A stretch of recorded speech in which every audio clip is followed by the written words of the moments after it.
Hello and welcome to YemmyCast, a video game podcast on Spotify, YouTube, SoundCloud, and Apple Podcasts.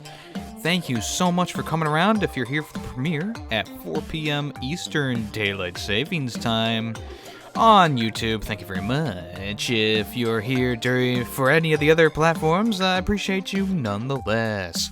If you don't recall, last Sunday's episode of YemmyCast, me and my friend Greedy Waffle counted down or ordered the Call of Duties on a tier list. Woo! I can't think anymore. My brain's gone numb with the snow that we've had today. You can watch that. It's a pretty fun adventure. If you want to watch the video version, you can do that as well. Also, if you do not recall, there is a new Yemmy reviews on the channel for Earth Atlantis, which I'm trying to push a little bit, but people seem to be enjoying it, so I'm working on another one currently. Not as we speak, but currently. Anything else you need to add, Yemmy? No, sure, not this time around, but maybe next time there'll be something more to talk about. Okay, so we're going to jump right in with this one because everyone knows it. Everyone has been talking about it. It's Death Stranding. That's right. Death Stranding has released. It released the 8th of November. It's been a long time coming. Lots of confusing and odd trailers, but we finally kind of get what's going on now. And now the game's been revealed, and people have been playing it, including myself. I played through for about 4 to 5 hours, I think. The other day, just kind of boping around, walking around, delivering some packages, delivering some bodies, dodging some BTs. You know how it is. I'm gonna go over my thoughts on the game, and then we'll go over the news stories associated with the game because there's a few in there. There's of course, as with most releases now, there's a review bomb story. There's some stuff about Kojima and stuff like that. So we'll talk about that stuff after I go over my thoughts on the game, but. Death Stranding is one of those interesting games where it's not going to appeal to everyone. Like Metal Gear Solid 5, The Phantom Pain could, you could see it appealing to a lot more people than, this game, Death Stranding. Metal Gear Solid, has some shooting aspects in it, has stealth in it, has a lot of cool different things going on with it. I look at this more of like a movie, a film that, because with film, I think more people are liable to like it for different reasons, and more people are liable to not like it for different reasons. I feel like this game plays out more like a sci-fi movie, which I love, but also makes for some really long cutscenes, and that's just how Kojima makes his games. I mean, look at Metal Gear Solid 3. I mean, the cutscenes and amount of dialogue in that were way more than this game, let me tell you, but there's still a good amount of long cutscenes that kind of go on for a little bit too long, I think. But in the end, I really do still love the cutscenes because they do a lot. There's a lot of action, there's a lot of stuff that goes on, you meet new characters, lots of great facial animations and stuff like that with these cutscenes. If you haven't seen it, I suggest looking up the opening cutscene, because the opening cutscene is what drew me in initially. I wasn't thinking of getting the game until I saw that opening cutscene, and I saw everything that happened in that opening cutscene. I'm like, okay, so this is going to kind of interest me, because I'm liking what's going on with this. So essentially, the opening cutscene is you see Norman Reedus, aka Sam, on a motorcycle, as you do. And he's just driving. He's got some packages on his back. He got some packages on his motorcycle thing. It's not really a motorcycle. It's more like a futuristic motorbike. And he pauses for a second because all these crows are flying over him.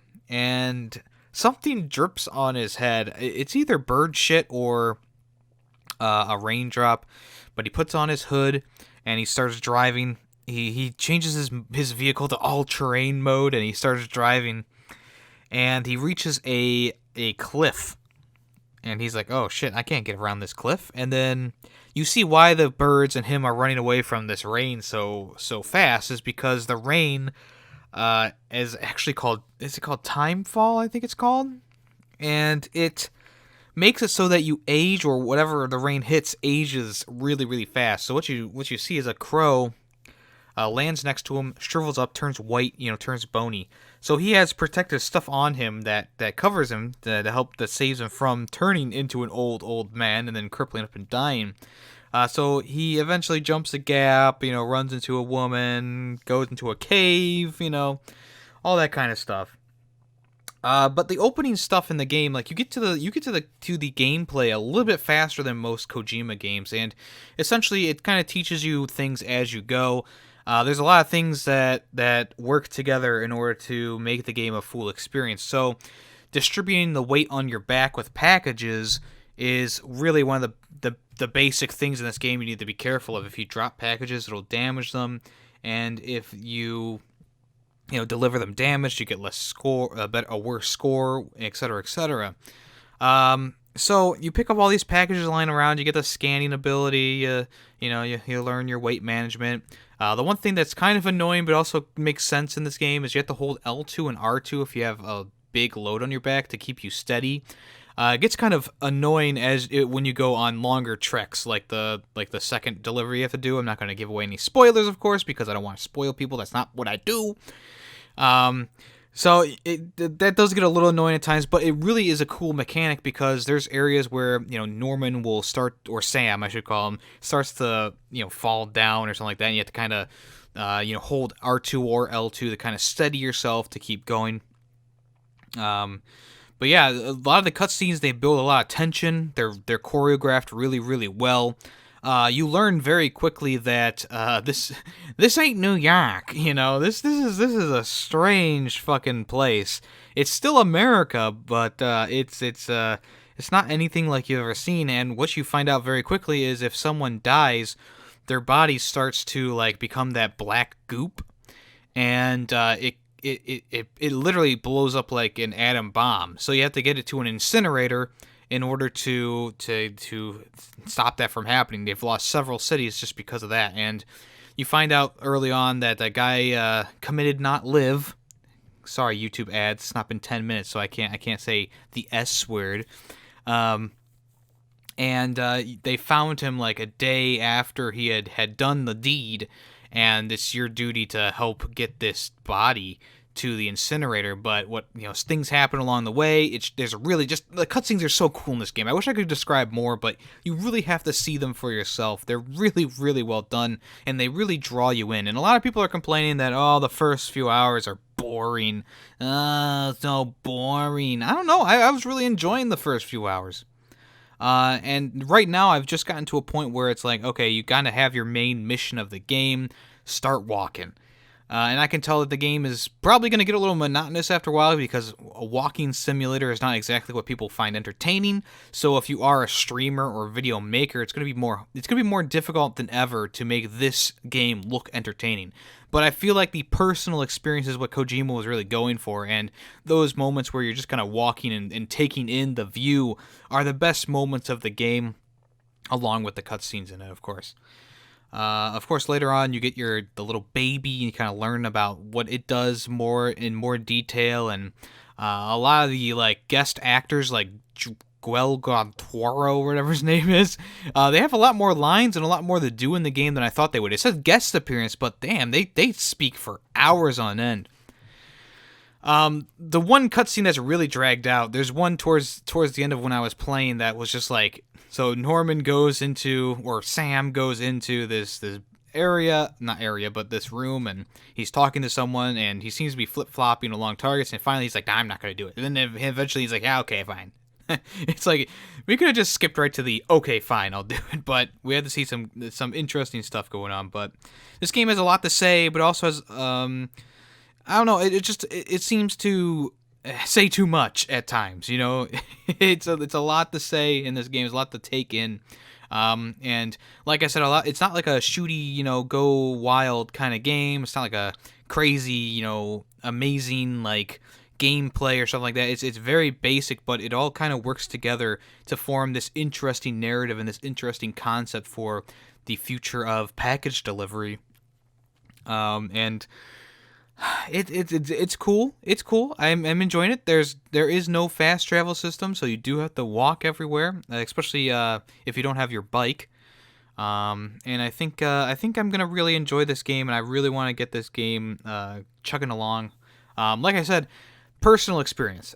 I feel like people who are throwing this game out there on YouTube and they're doing like commentary videos or stuff like that, I think they're doing themselves a discredit. I know there's people like Jacksepticeye and Markiplier and people like that who will, of course, still jump on this because it's going to get lots of views. But to me personally, if you're a person who streams games or makes videos for games, there's some games where you just shouldn't. And I feel like this is one of those games. It's like it's more of a personal experience for each person going into it. And I also feel like it's just not one of those games that would be good for a stream. There's a lot of downtime. There's a lot of cutscenes which can make people bored and they can leave and stuff like that. If you do hyper edits or something like that, maybe people will stick around. But you kind of lose the integrity of the video when you don't have all the story or all the cutscenes or stuff like that. This game relates a lot to Metal Gear Solid 5 in some ways, and also doesn't relate at all. A lot of the mechanics in this game can, what I mean to say is there's a lot of mechanics in this game, and there was a lot of mechanics in Metal Gear Solid 5. So even though the mechanics aren't the same, you can definitely see that like he definitely put so much thought into how this game is going to work, how things are going to happen and work in the game that you can tell it has the same level of thought put in it as like a Metal Gear Solid 5 did. Which really is exciting to me, and I'm sure it will excite a lot of people to know that.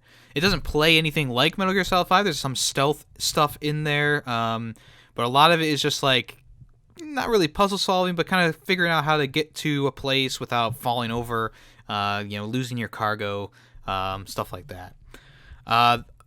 There's one system in the game that I'm not too keen on, and it's the map your own waypoint or whatever. So you can put a waypoint on the map, and you have to like, instead of it being like an automatic thing that goes directly to you so you can follow a path, you kind of have to map it yourself. But I think it works now that I think about it, because if it told you where to go exactly, what would be the point of exploring the world? You just kind of follow the path and go along. But if you explore the world a little bit, kind of make your own paths, make your own roads, things will start to line up. Now, I haven't gotten to use any of my gadgets yet, but I do know that the next order that I'm doing right now has a ladder, has plenty of ladders and a few rope darts. So we'll see how those mechanics fit in with the rest of the environment. And let me tell you about this environment. The environment looks stunning. I am using a basic PS4, first edition, first generation, and this game looks stunning, absolutely stunning. I have no frame rate drops. I have no drops in quality. I mean, when it gets to the gameplay, you can see a slight difference, but other than that, the game looks and runs really well on such a old system now, you would say. My system does sound like it's preparing to take off to go to space, but it still works really, really well. So, like I said, I can't wait to play more of this. Maybe once most people have played the game, I'll do more of a quote-unquote review on it. But right now, just know I'm enjoying it, but it's not for everyone, and I can definitely understand why people wouldn't like this game, but I can also understand why people would be on my side and love the game. It's not just because it's Kojima. There was a tweet, I saw a tweet that was like, if this game wasn't made by Kojima, would you still hail it as a great experience? And I'm like, if it's the same game, same mechanics, same everything, yeah, I probably would. Because it's not just because it's made by Kojima. Kojima is the person who made the game. He makes it unique. He makes the experience. But if it was the same game, same experience, same everything, it would still be a good game. Maybe the selling point of it's a Kojima game would fade away, but still, this game, if you put a trailer for this game without Kojima's name on it, people would still be interested. People would still be talking about it, and I think that tweet is complete BS. But let's get into some of the news about Death Stranding. So, Hideo Kojima has thoughts about why Death Stranding isn't connecting with American critics. So, yeah, if you don't know, Death Stranding's reviews have been pretty mixed. There's a few places, definitely, especially in America, that have rated it lower than like a 6 or something like that. A lot of the higher scores are coming from Japan and Europe. And if you don't know, the British magazine Edge refused to do a review of it, and the person who was, of course, going to review it says, "There's no review of Death Stranding in the next issue of Edge because the embargo insisted we finish the game before we could review it. Print deadline was a factor, but we ran out of enthusiasm long before we ran out of time. Put it this way, we probably won't be reviewing it in the following issue either. Or put it this way, I told my wife this morning that the Stranding reviews were out, and she said, 'Oh, is that the game about backpacks that you hated?' Edge 339 on sales Thursday has a 4-page review based on 40 hours with Death Stranding. There is no number at the end." That's weird, though, that they would have to finish the game before. I mean, I like my reviewers finishing games before they review them, of course. I think you can get a good chunk of this game done. I don't know, 40 hours into the game and you still haven't finished it? I don't know, because there are trophies for each part of the game. It's not like it's a finite game that goes on forever, I don't think, but I think there is maybe there is no end to the game itself. Like, you can still go around and deliver packages and stuff like that, but there probably is a finite end to the story in the game. I don't know. But anyways, let's continue. Hideo Kojima has noticed a trend. He says, "I must say that the game received rave reviews, especially in Europe and Japan," he told the Italian site TGCom24. In the United States, however, we have had stronger criticisms. Perhaps it is a difficult game to understand for a certain type of critic and audience. Americans are great fans of first-person shooters, and Death Stranding isn't one. It flies higher. Kojima continued that he doesn't take the criticism personally, and he's thankful that the title has got people talking. "I always try to create new things, and disputes and discussions are fine, but it must be said that the Italians or the French have a different artistic sensibility that allow them to appreciate this kind of very original product, not only in video games, but also in cinema." Yeah. So, it is a translation, so some words could be different from what is written here, but it seems like he kind of knows the base audience. You can even see it with Metal Gear Solid 5 compared to Death Stranding. Of course, the reviews for that game were much higher, but you could also chalk it down to, it has pointy, shooty guns, and Americans love guns, right? But also, let's also remember that Spider-Man was a huge seller, and that you swing around slinging webs. There's no real gun usage in that game. Let's also not forget that Dreams has been blowing up in the media. Let's also not forget that Telltale games were very popular for a very long time. Let's also not forget that people are loving The Lighthouse, which is a new movie out that's very cinematic and very story-heavy. It's not a lot of action in it. Very suspenseful, very horror-oriented. So I don't know if this is completely true that the American audience is going to react differently than any other audience around there. I think that each country has their own sects of gamers. So you have your first-person shooter fans, adventure fans, fighter game fans, stuff like that. There's one group, of course. I'm sorry. People can spread over into different groups, like I can. I mean, I love story-driven first-person shooter, 3D platformer, fighter games. I have an affinity for as well. There's some people who strictly love first-person shooters or something like that, and if someone like that goes and buys Death Stranding, of course they're not going to like it. There's no shooting mechanics at all in the game. There's a pistol shown in one of the cutscenes, woo! But it's not about big action. It's about long big set pieces and long cutscenes and a story and stuff like that. It's narrative-driven, whereas something like Modern Warfare is more of a, even though it has cinematic elements, it's more of, let's say it's more of like an action-based, game. It's more of, shoot, ask questions later. Whereas this one's like, ask the questions, don't get the answers until later in the game, or not at all. You have to kind of think for yourself. Kind of like the Joker movie. So yeah, it's interesting to see his reaction to people. And let's move on to a review by Famitsu. Because the review for Death Stranding by Famitsu is under fire in Japan because fans are questioning a cameo following a perfect review score from the website. So, the Japanese gaming magazine Famitsu is no stranger to critical controversy. The publication's incredibly rare 40/40 perfect review score always managed to spark debate, and in the past, Famitsu has been accused of being a little unethical. The controversy has once again caught up with Famitsu this week as the publication gave Death Stranding a perfect 40 out of 40. Not a huge deal in itself, since numerous gaming sites, including Push Square, also gave Hideo Kojima's latest top marks. However, Japanese fans have started to question the magazine's motives after coming across a certain cameo character in the game. Kotaku reported that Hirokazu Hamamarua used to be an editor-in-chief at Famitsu, and he is now the president of Enterbrain, the company that publishes Famitsu. Hamamura appears in Death Stranding in the same way that Goff Cayley and Herman Hulst do. They're characters that you deliver cargo to. Naturally, upon the discovery, players began asking whether his inclusion is a bit dodgy. Again, Hamamura Fatsitsu's gave Death Stranding the highest review score that it could, and he also happens to be in the game itself. Seems a little fishy. Of course, I mean, I don't know. This doesn't seem too questionable. I mean, I don't know how he would have. I mean, he's the head of publishing, but I don't know. This is a weird one. Let's see what other things have happened in the past. So, things get a little bit more questionable when you realize that Hamamura has a history of collaborating with certain games. For example, he appears in 428 Shibuya Scrabble, originally a Nintendo Wii title that only released in Japan. They gave that game a 40 out of 40 as well. And on top of that, he's worked with Kojima before, at least to some extent. He appeared in the Fatsitsu ad campaign for the PSP release of Metal Gear Solid Peace Walker, a title which claimed another one of the publication's rare 40 out of 40 scores. So it's not difficult to look into this and see that it seems like there's a little bit of a string of events here. According to Kotaku, there's a big stink surrounding this whole thing in Japan, especially online. It's going to be interesting to see what happens within the next few weeks.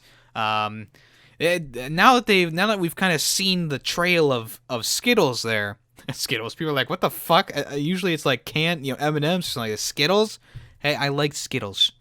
Get the fuck out of here if you don't. It's like a trail of Skittles leading to the big prize, and that prize is that they've given a 40 out of 40 to every game that he has cameoed in or been in contact with. So kind of fishy, very fishy, not sure. Let me know what you think about that. Also, Hideo Kojima has received 2 Guinness World Records. They both have nothing to do with video games. They have more to do with social media. So, of course, we all know Kojima. He's a designer, director, and he's attracted a large following. And now Guinness World Records has the proof that he has the biggest following ever. So it turns out that his love of social networking has paid off, and he now officially holds the record for most followers of a video game director on both Twitter and Instagram. So Kojima's duo of world records stems from his follower counts, not from his video games, which is pretty crazy. I'm sure he'll be getting other accommodations from video game awards in the future as well, but for now he holds these 2 Guinness World Records, which is pretty crazy. I think he has over 2 million followers on Twitter, and he has over 800,000 followers on Instagram, which of course has been shown to be the highest amount. I don't know who tracks this stuff, as in like who gives out these awards or why these awards are created, but maybe it's just to get his name in a Guinness World Record book. I don't know. Alright, so let's talk about these review bombs. Went from something dark to something lighthearted to something dark to something lighthearted. Death Stranding is getting review bombed on Metacritic. People aren't sure exactly why the game is getting critically panned in terms of 0 out of 10s or whatever they are. But people can chalk it up to a few different things, which we'll go over, of course. It currently sits at a user score of 6.1 with a total of 479 negative reviews, which most of them are a 0 out of whatever. Metacritic user scores are never a one-sided war, though, because Death Stranding also has 688 positive reviews, many of which head straight to the opposite end of the review score spectrum and slap a 10 on the title. So, it's going both ways on this kind of thing. So, why is it being review bombed? Well, it's possible that it's because the game is not going to be PlayStation exclusive forever. It's going to come to the PC in 2020. It also could be because of the game's mechanics and how the game is. And you could also chalk it up to the point that people weren't expecting a game like this. They were expecting something maybe a little more action-oriented, like his past games. So this also says that people are calling Kojima a hack. and giving it a 0 out of 10 or whatever, 0 out of 100. I'm not sure what it is. I don't think this game is a 0, and I also don't think that this game is a 100. I'll let you guys know exactly what I think of it after I get through it more. But I never like review bombs. Man, my phone is blowing up. Sorry, guys.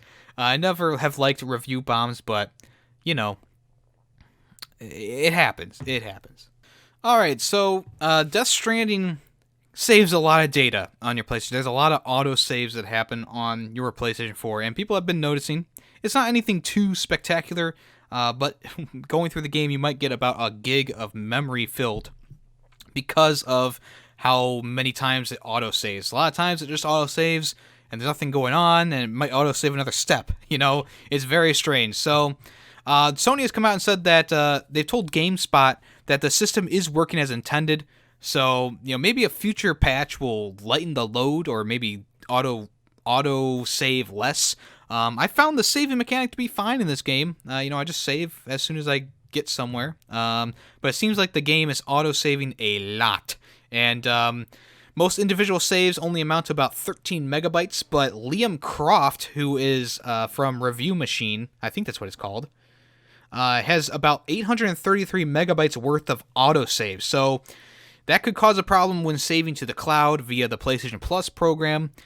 So if you should probably go in there and manually delete some autosaves from your game. Make sure it's not your regular save. Make sure it's not the one that you're going to be loading up next, because that would be bad. But make sure that you're not, just watch the file size, I guess I should say. Because if the cloud gets too much data in it, it'll stop updating your games or new games that come to your system, which can maybe spell some headaches if your hard drive fails or if you accidentally delete the game, which, is possible.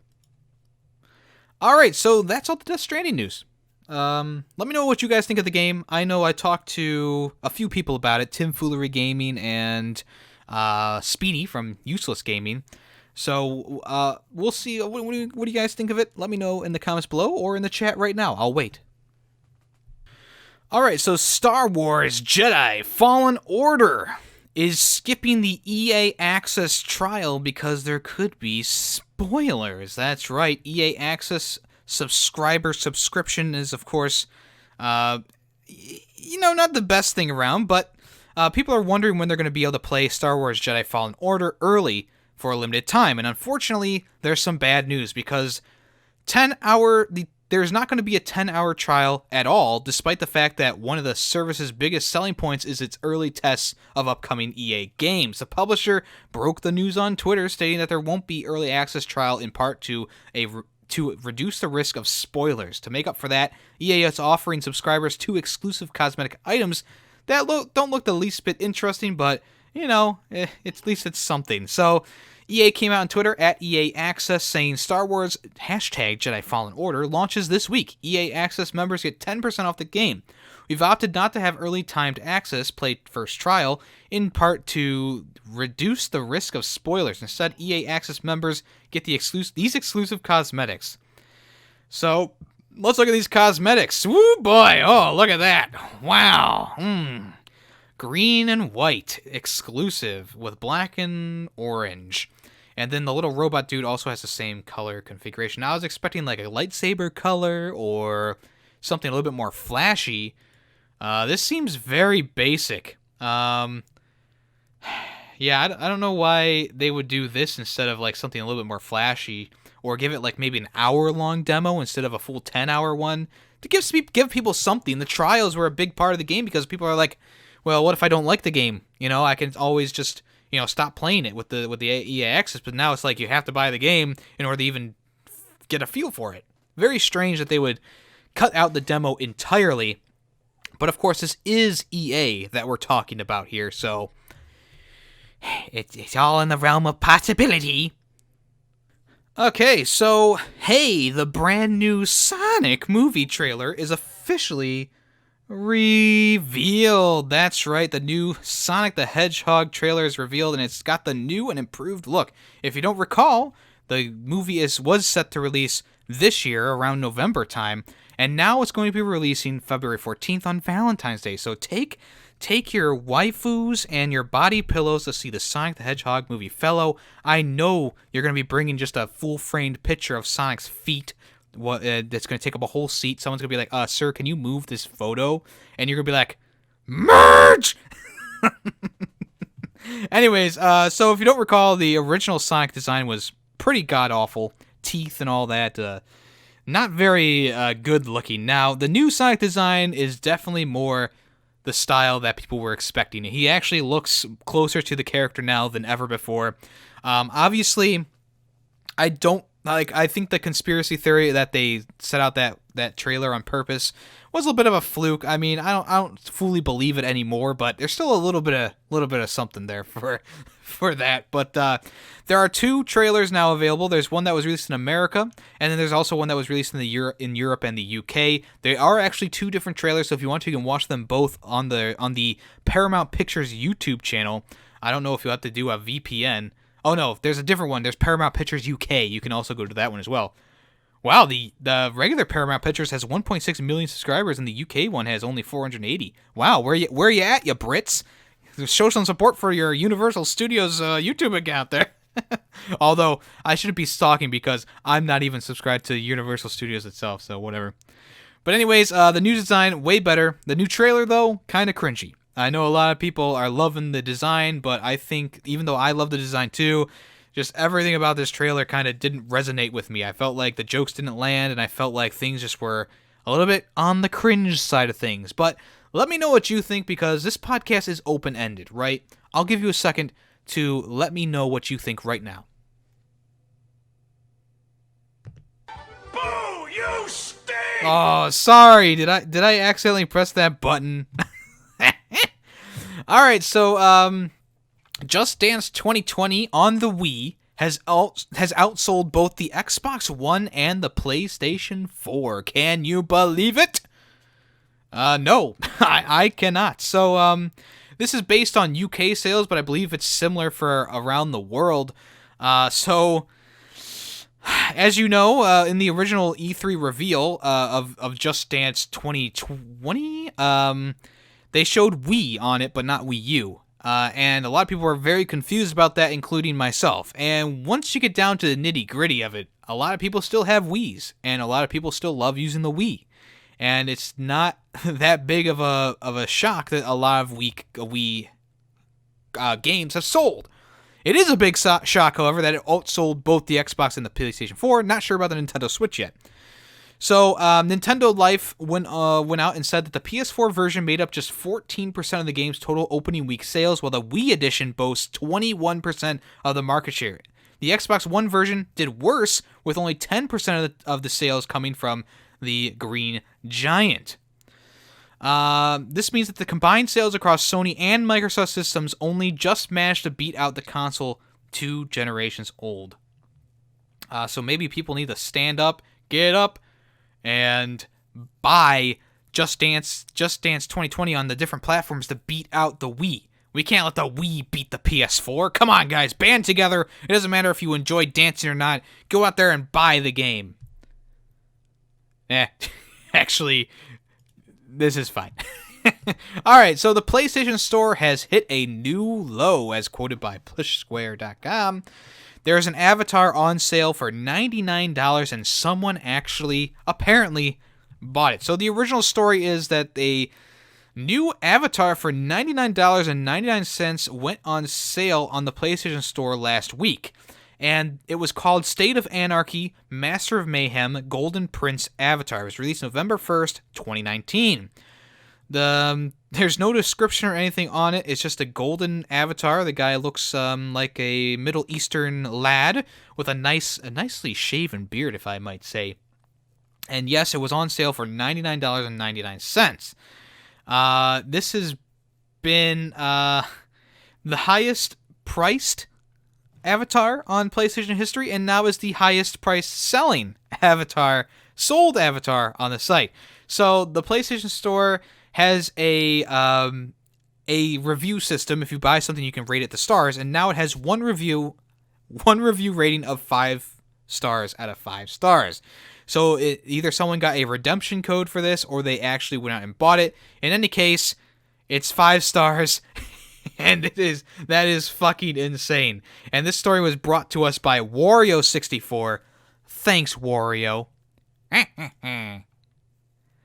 Alright, so Grid, if you don't recall, that game came out about a month ago now in October.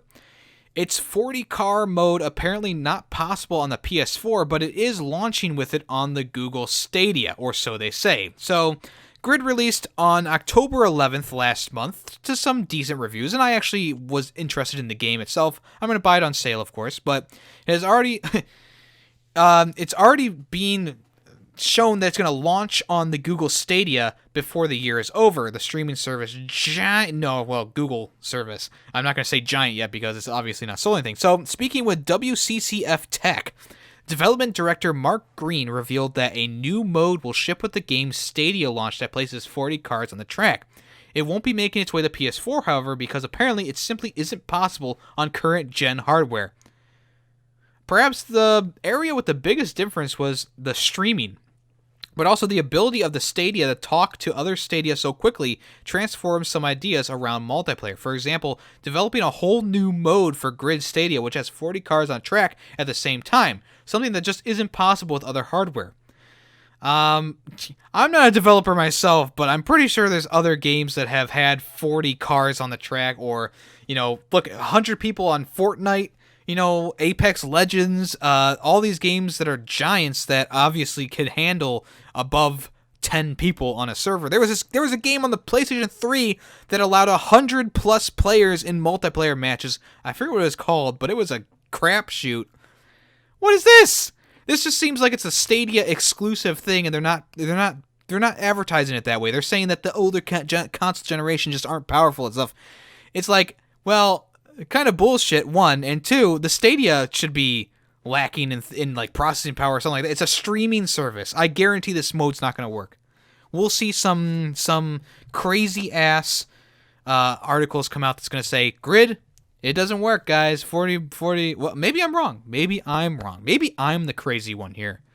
And maybe Google Stadia's week launch lineup is not going to be that great. One of those things is true. Which one is it? So here is the lineup for Google Stadia. I'm not going to read the article. It seems like a flub piece. Someone's like, PS Now service is better, blah, blah, blah. Well, of course it is. It's been around for a while, but we'll let you be the judge here. So the releases are pretty high quality on the Stadia. There is a new game called Guilt, which is by the Rhyme developer called Tequila Works. That's exclusive to the console for a while. So here's the full lineup, and I'll let you guys know that it is a lot of older versions of games. So there's Assassin's Creed Odyssey, Destiny 2, The Collection, Guilt, Just Dance 2020, Kine, I don't know what that is, Mortal Kombat 11, Red Dead Redemption 2, Rise of the Tomb Raider, Samurai Showdown, Shadow of the Tomb Raider Definitive Edition, Thumper, and Tomb Raider Definitive Edition. So that's 14 games. About 13 or 12 of them are older games, and Borderlands 3 and Final Fantasy 15 are coming as well. I don't know what the Destiny 2, the collection version is, but hey, whatever. So the Stadia lineup, a little bit small, but it actually, I think that's more games than the PS4 launched with, and way more games than the Xbox One launched with, if I don't recall. Let me know what you guys think of this. Because that's a lot of older games. I mean, even though Mortal Kombat 11 came out this year, and Shadow of the Tomb Raider also, I believe, came out this year. All these other ones are kind of like older games, or games that I haven't heard of, indie games. And Just Dance 2020 came out this year, too. I don't know why I didn't mention that. Maybe because it doesn't matter? Alright, so Beat Saber. I know I've been talking about Beat Saber a lot, but this is pretty cool. It's actually done a Beat Saber X Rocket League crossover. The new DLC is now available, and it was available last week. Of course, it was available like on Tuesday, the day I recorded, so I missed out on giving that one last week, but I'm giving it its just desserts now, okay? So, anyways, Rocket League has acquired quite the soundtrack over the years, of course. It's a pretty cool soundtrack if you haven't heard it. And now, the PSVR rhythm title Beat Saber has a new pack available for about $10 or about $9, a little bit less than 10. It features 6 tracks from Sonic's Football with Cars smash hit. and you can play them now. Rocket League inspired arena.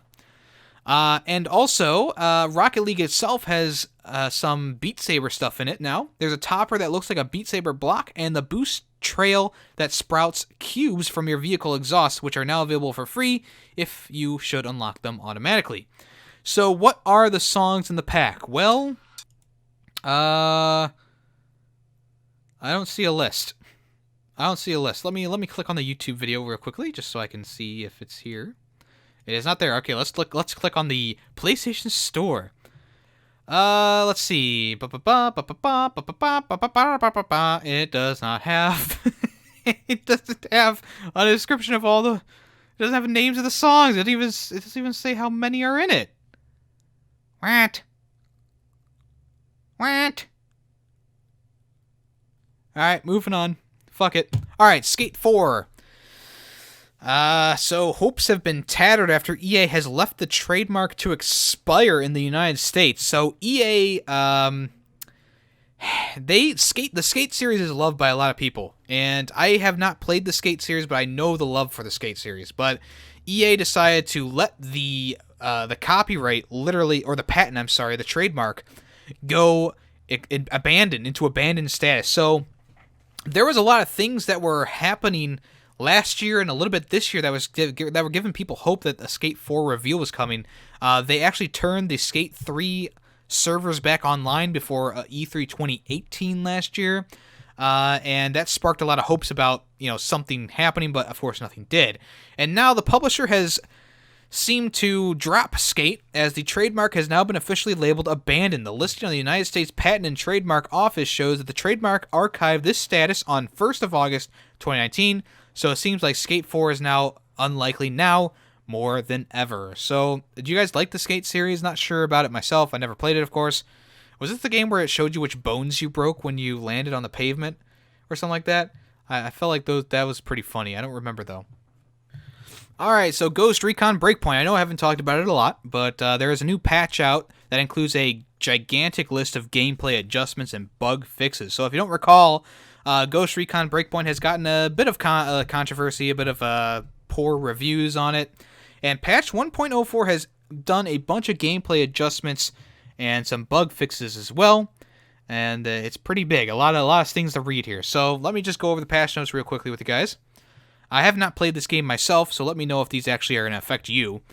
It fixed an issue that caused the drone to stop deploying on some occasions. Also fixed a bug that caused some players to respawn under the map.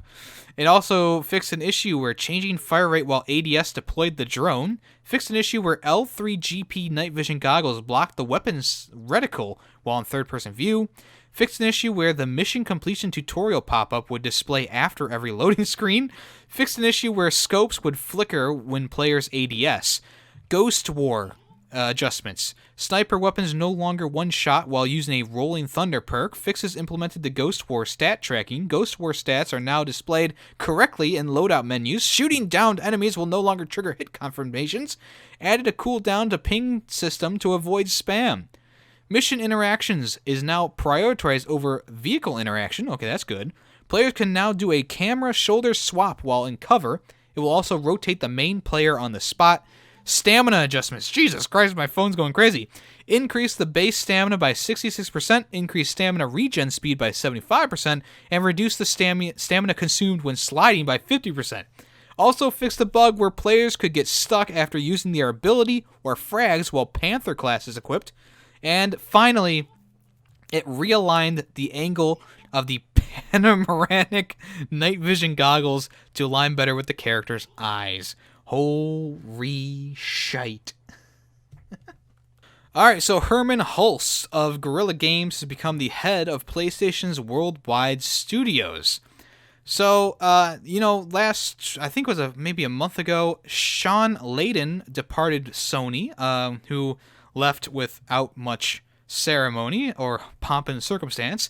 And Hulst was previously managing director of Guerrilla Games, but now is overseeing all of Sony Interactive Entertainment's development teams, stepping into the shoes of Shuei Yoshida.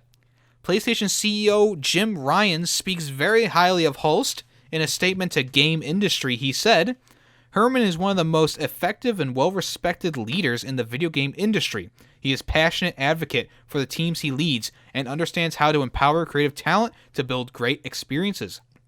I have no doubt Herman can lead our teams to deliver compelling and diverse experiences at a steady cadence.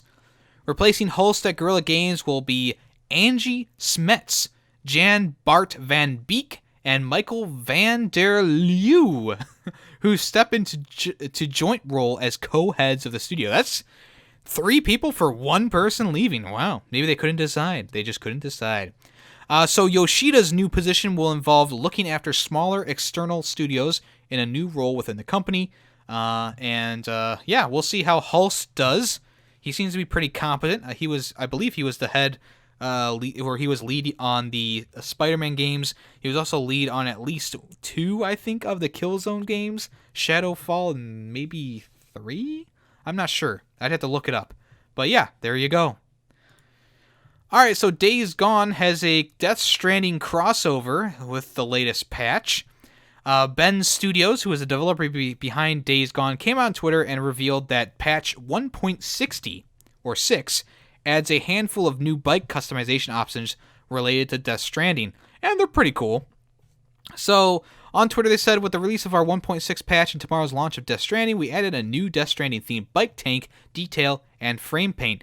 Download our latest patch to check it out. So, one of the new things is the Death Stranding BB tank, which replaces the gas tank on the bike, which is pretty cool. There's also another gas tank that looks like the like part of the Death Stranding motorcycle you see at the beginning, which is pretty slick too. And they don't show the patches or new skins or anything like that, but I'm sure once you jump into it, you'll be able to see. So yeah, not too shabby. Cool update to the game. Days Gone, as you know, not a huge fan of it, but this is cool. This is cool. Alright, speaking of patches and updates, Modern Warfare's first free update has added 2 new maps and a hardpoint mode. It's already available now to download if you have not already. So the new maps called Shoot House and Krovnik Farmland are 2 new maps available. So Shoot House is a more basic map. It has 3 lanes to go up and down. It's a little bit smaller than most maps on this game. It's actually a lot smaller, and it feels like a Call of Duty map, which is good. So it supports Team Deathmatch, Headquarters, and Search and Destroy, while Krovnik Farmland is only available to Ground War, which is this map is a bunch of like city buildings and stuff like that. It's a pretty big map. It's a large-scale warfare map, and now there's 2 different maps that can be played in Ground War. Meanwhile, Hardpoint has been added, which bolsters the numbers of modes that the game offers in the quick play option, which was originally added in Call of Duty Black Ops 2, and it's a popular twist on Headquarters that is sure to give players something else to do their quest to reach. What? What kind of sentence is that? Fuck off.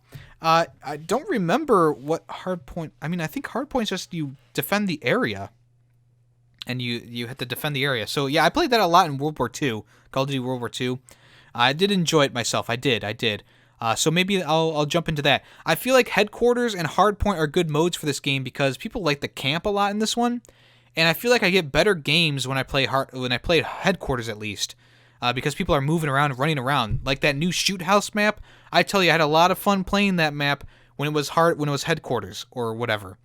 But as soon as I switched over to like Domination or Team Deathmatch, boy, the shotguns came out and the campers came out. I tell you what. So it's a very double-edged knife here that Call of Duty has, and I hope they do something to help deter people from just camping in rooms and stuff like that. Okay, so development is underway on the next Hitman game. Hitman 3 is coming. So IO Interactive is the studio behind the Hitman series. I think they did the original games and the reboot games as well. In a new blog post, it seems things are going to be winding down in the near future, so that production can ramp up on the next installment. So updates to Hitman 2 and the original Hitman reboot game are of course going to deter out, as yes, Hitman 3, or whatever it's going to be called, is going to be in development soon, or is underway. So in the blog post, they said that after 13 months of full-time support and content for Hitman 2 at no additional cost besides what we added through the expansion pass, we're now at a place where we are looking increasingly to the future. In real terms, we're moving more and more to Hitman 2 team to join the next Hitman game, which is well underway. So it was already being worked on. They're just moving more assets to Hitman 3. So yeah, there's that's pretty cool for people who are fans of the Hitman games. I have not played the Hitman games. I played the original reboot Hitman game, which was episodic. I played like the first chapter, and I was like, not really for me. I did not get to play Hitman 2, and I probably won't play Hitman 3, but this is cool for people who are fans of the series.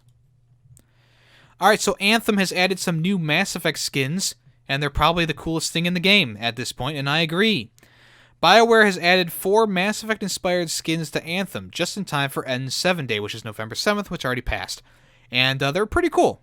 The Ranger is getting a Turian skin, the Colossus is getting the Krogan skin, the Storm is getting an Asari skin, and the Interceptor is getting a Quarian skin. So the skins are kind of lined up to the playstyle of each character, because the Krogan, of course, is a big bouldering character, and so is the Colossus. The Storm, of course, the Asari, they use they have the psychic powers pretty much, and that's how the Storm does things with the little psychic powers. The Interceptor is like a gadget-oriented character, and the Quarian is very gadget-oriented. And the Ranger is like a jack-of-all-trades, and the Turian is definitely that. So this is really cool, and I'm glad that they added this stuff in, but as the article states here, you're going to have to slap down about $34 in total to buy them all if you want them all. They're about $8 each. So that kind of hampers the excitement a little bit, because you're expecting these things to come like maybe for free because of N7 Day or a free update, or maybe buy them with in-game currency, but no! $34 for 4 skins. 4 skins that literally do nothing other than change the look of your character. $34 fucking dollars for a skin in Anthem. What the fuck is BioWare doing? Do they want people not to like this game even more? Like, I was all aboard on this until I read $34 fucking dollars for 4 skins. Most skins nowadays are like less than 5? Or you get them out of like a random loot box for like a few bucks? Not even sometimes. A lot of games now are turning to in-game currency or no loot crates at all. You just earn them through gameplay. What the fuck is this? Who is okaying these? This, like $8 per skin? That's ridiculous. A skin that does nothing to you. No added abilities, no added anything except a new look for your character. This is insulting to every single Mass Effect fan out there who bought Anthem to support BioWare. This is insulting. This really is fucking insulting. I'm done with it. Moving on. Let's get into something more lighthearted. Ukulele. Ukulele, guys. Redeemed themselves with the Impossible Lair, which I'm still very much enjoying. And the development team has come out and clarified that they are not going to be bought by Xbox. They're continuing to be independent from now on. So yeah, in the last couple of days, Xbox fans got it in their heads that Microsoft was planning to purchase ukulele developer Playtonic Games.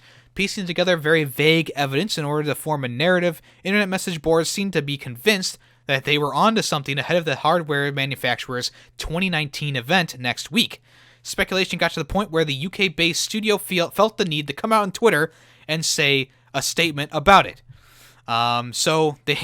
Here's the statement. This is at Playtonic Games on Twitter. They say a statement from us. Hey everyone, we wanted to address the speculation currently swarming our mentions. We hate to be the bearers of news that isn't what you want to hear, but we thought it best to come out and say it. We aren't working on a new Banjo-Kazooie game. Ooh. But we are remaining an independent studio. While we would love to work with the Bear and Bird again, that ball is not in our court. With that said, we are keen to continue progressing as a studio, carrying the experience of games we worked on, old and new, to create new characters and adventures for you to hopefully love. We're sorry if this isn't what you wanted to hear from us. At first, we found it amusing that Ed Byron's bag is being used as serious evidence, but we reckon it wouldn't be fair if we didn't set the record straight. Playtonic Games Kisses. Glad they came out and clarified, because I was starting to sort of believe the hype as well. But hey, I'm even though it's not what I wanted to hear, I think it's okay, because with the Impossible Lair doing as well as it is and getting commercially and critically acclaimed from both users and critics, I think that they're going in the right direction with their development. And I feel like if they try and go back to Banjo-Kazooie, I feel like we'll just get another Banjo-Kazooie nuts and bolts, which is not what we want. So yeah, there you go. There's that news. Not too bad. Okay, so I was going to talk about Zen Chess, which is on sale for about $1 if you want to pick it up. I believe it's only available for like 1 day. It's $1. But I'm not going to talk about that because there's really nothing to talk about. It's just a chess game. If I didn't have all of these other stories to go through, I would have talked about it. But sorry guys, sorry chess fans out there. But we are going to talk about new Super Lucky's Tale.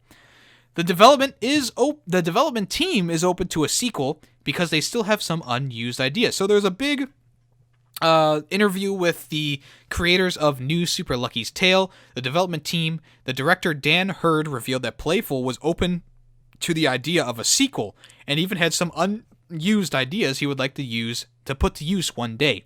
So he is quoted as saying, "We even had some early prototypes where Lucky had a companion character. There's something I would still like to do at some point. That's something that I would like to do at some point.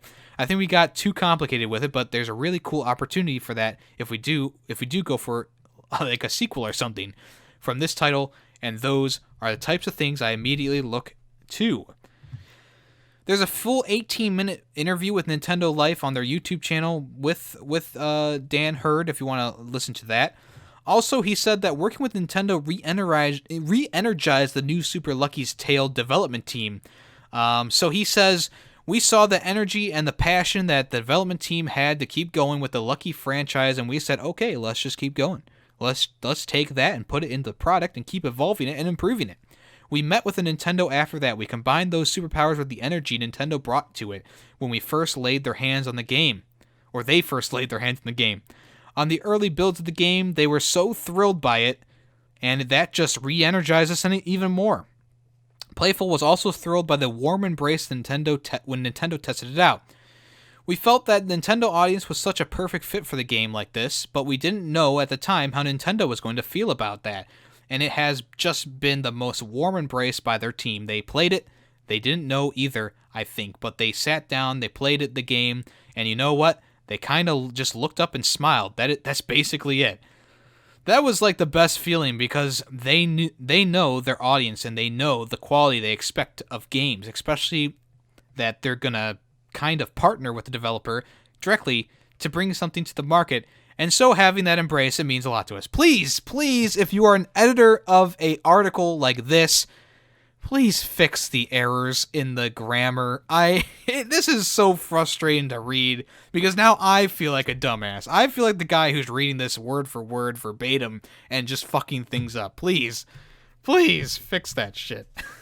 All right, let's move on to Ninja. Fortnite Ninja has come out and made a stance about the FaZe Jarvis ban that I talked about last week. So Ninja thinks pro players and streamers who cheat should be treated differently than a normal cheater. So if you don't recall, FaZe Jarvis K, was given a lifetime ban after he was caught cheating in a series of videos online.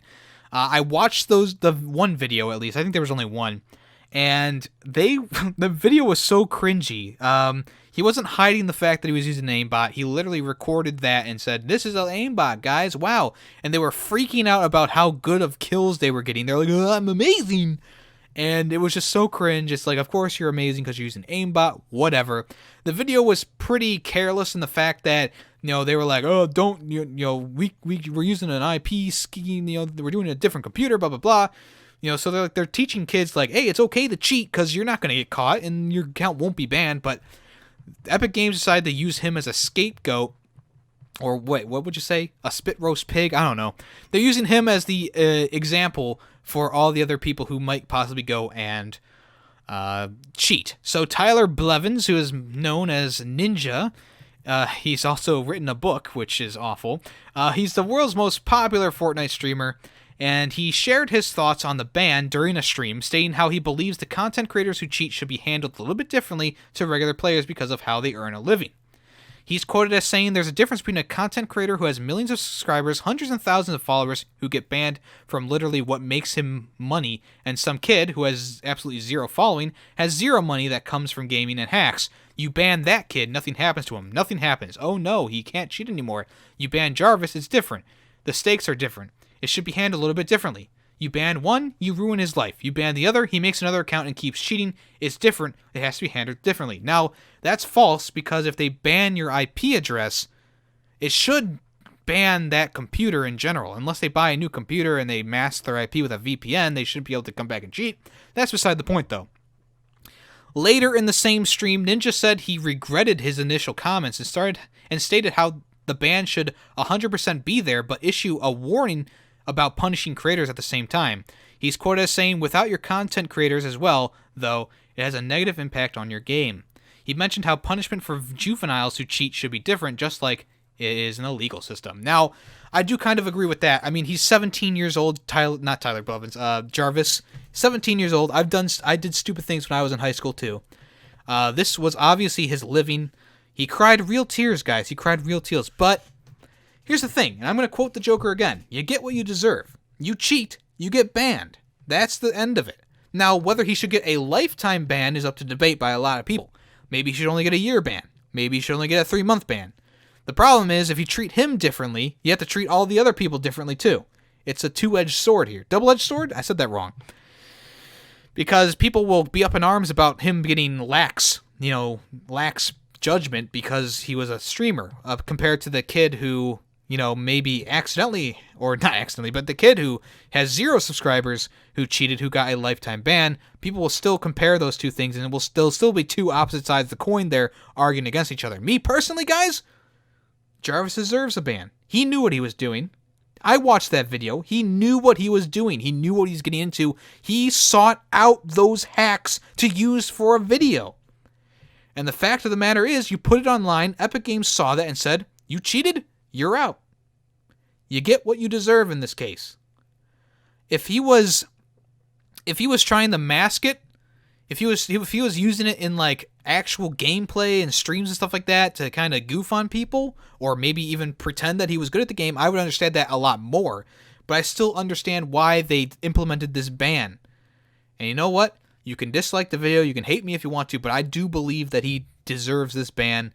Maybe not a lifetime ban, but definitely something like a year or more, because you need to teach kids a lesson.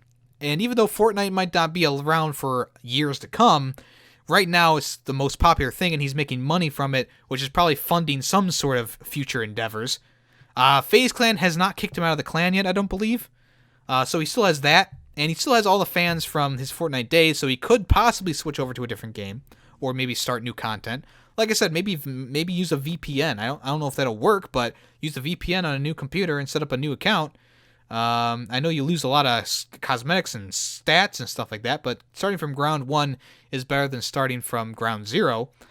But hey, we'll have to wait and see. Like I said, if more news comes up about FaZe Jarvis, of course I'll talk about it. It's not going to be a headline, but we'll talk about it.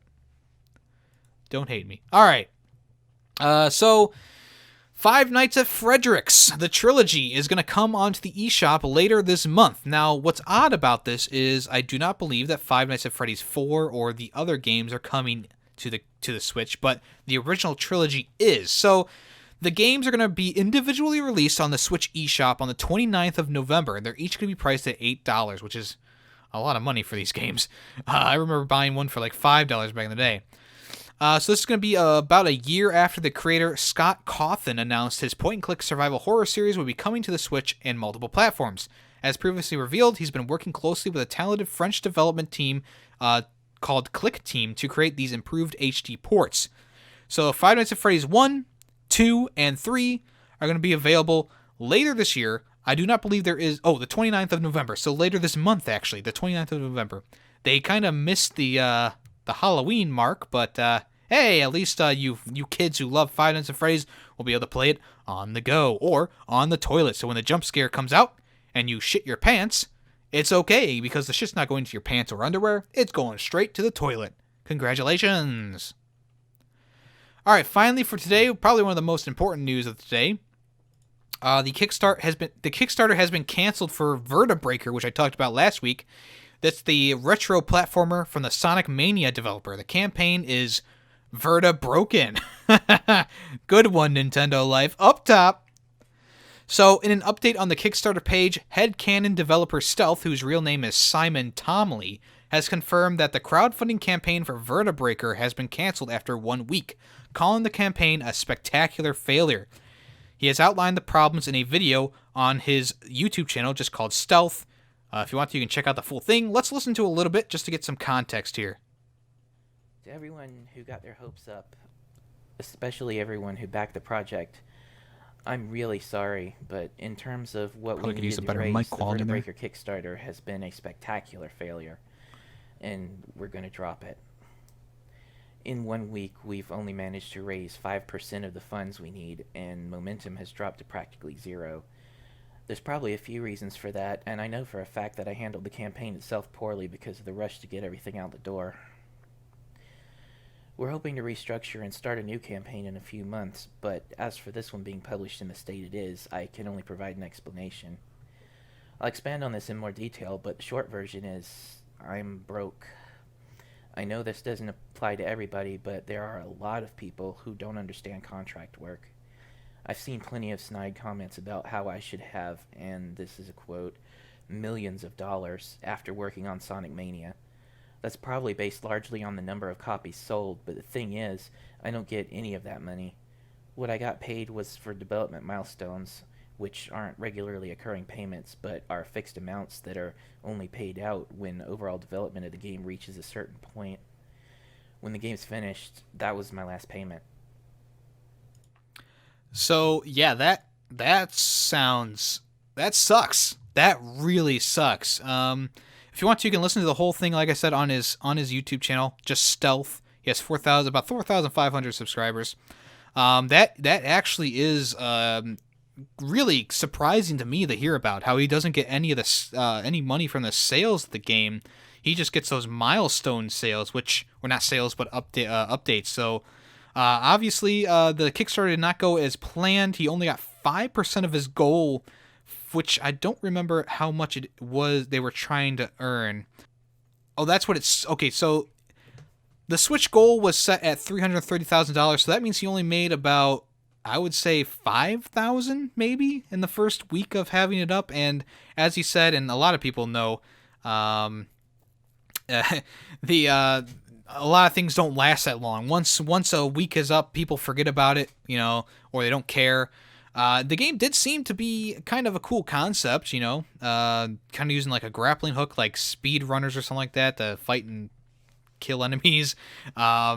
It's unfortunate to hear this news. I wish he wasn't reading off of a script for this, because it does sound a little bit unnatural, but I do understand that, he usually uses like a sprite or something like that to talk to people, and he's actually showing his face, which can obviously make people a lot more nervous. I, of course, know firsthand about that. So much love to Stealth and the hand cannon developer. Hopefully they can get a Kickstarter going that actually makes some money for them, and hopefully they can get another game out the door. Of course, Sega published Sonic Mania, and the developer was Hand Cannon, but Sega took the rights to the game. They probably took all the sales, and I think if he knew contracts better, he probably would have gotten a lawyer to help out with reading that contract, and probably would have given him some more money from the sales of the game, not just, being helping with the development. Now, we'll have to wait and see, what happens. But he helped with Sonic Mania and Darkwing Duck Remastered, which was a prototype he was working on, and then he rushed to get Vertebreaker campaign going. So yeah, we'll see. We'll see what happens in the future. Of course, once the more news comes out, I'll let you guys know. But for now, that's it for this episode of of YemmyCast, a video game podcast. Thank you so much for coming to the premiere of this podcast at 4 p.m. Eastern Daylight Savings Time. If you are here for the premiere, I appreciate you very, very much. If you're not here for the premiere, if you're listening to a rewind of the podcast or on Spotify, SoundCloud, or Apple Podcasts, I appreciate you too. Don't you worry about that. I do appreciate you so much. If you want to, you can check out YemmytheFerret. Links in the description. New podcast on pretty much all platforms. I put the Anchor link in the description because it has all the different locations in that Anchor thing. So you could click on any of those links that you want. I don't care where you listen. Just thanks for listening. That's all that matters to me. Nothing really planned for this week so far. I am still working on reviews and edited videos, but I'm being a little slow right now. I don't really have much time this week, especially with everything going on. Browns games, concerts to go to, parties to go to for birthdays and stuff like that. So it's going to be a little bit slower in the content this week. There should still be a stream Saturday morning, which we're going to continue 007 Nightfire if you want to check that out. That starts at 9:30 a.m. Sorry I yelled at you guys. I did not mean to. Anyways, thank you so much for listening. I am your host, YemmytheFerret, and this has been YemmyCast, a video game podcast.